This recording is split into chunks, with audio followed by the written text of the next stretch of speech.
Charlie.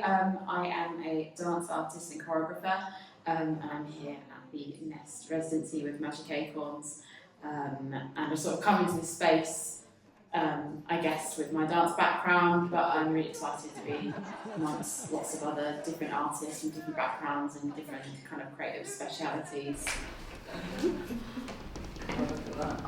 I'm Rachel, I'm a visual artist, and I've not worked with early years children or children of any kind really before in my art practice, so I thought it was a really great opportunity to learn and to bring kind of what I do into a different setting.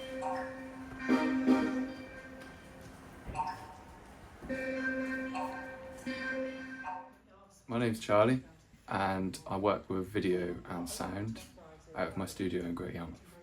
When I first started doing work with Magic Acorns, it wasn't like anything else I'd done before.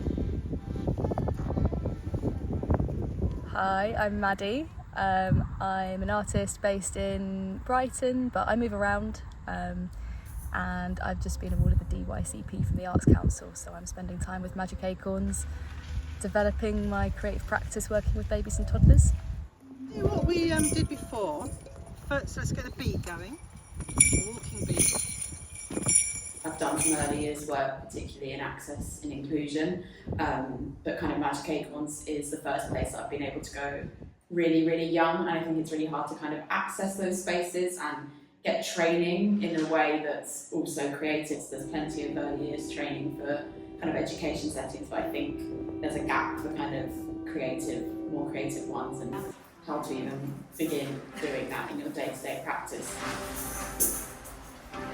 Yeah, I feel like babies and toddlers have got the most amazing way of being and knowing the world, and as an improviser, spending time with them in that state of flow and play is probably my happiest place to be. And it's quite rare that you have arts offerings for that age group that are genuinely seeking to connect with the amazing capabilities of that age group.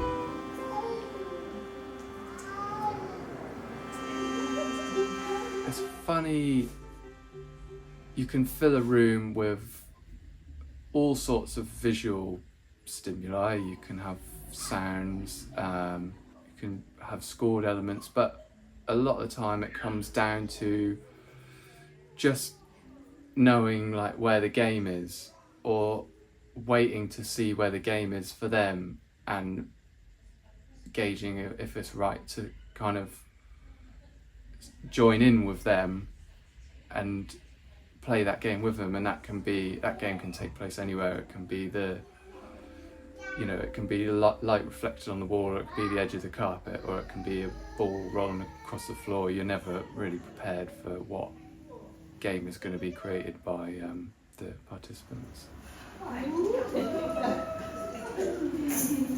I guess the indoor space, I feel more like, it feels more like known territory to me, I guess, because it's like projections and it's creating more of the visuals, whereas outside it's more, I guess it's working with the elements, and maybe there's more kind of slightly more directed, sort of almost like performance elements.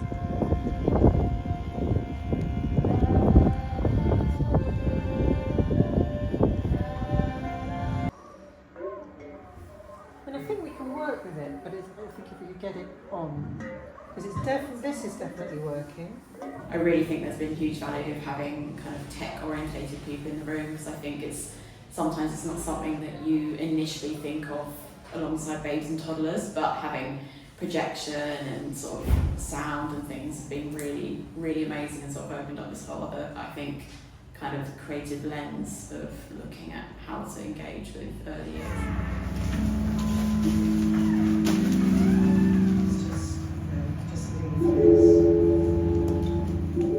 The space we've created is so unusual and different, and I think walking into that is quite, sort of brings a bit of magic into life.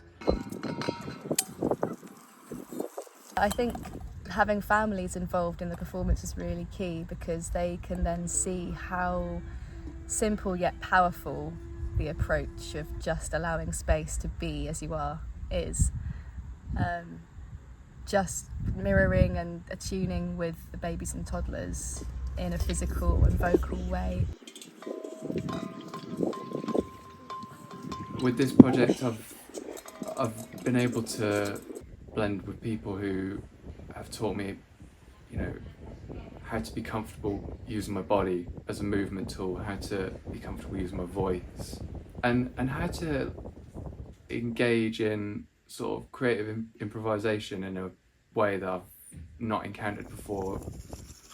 And I think all of that I'll take forward with me, and I'm excited really to see how it filters through into the work that I do after this project.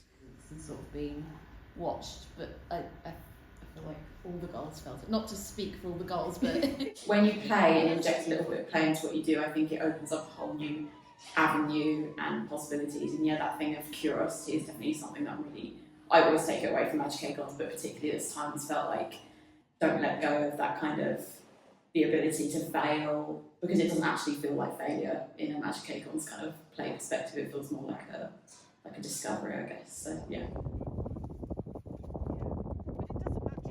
The last week or so has been really beautiful, and I feel very lucky to have had this time to spend with a really nice group of artists.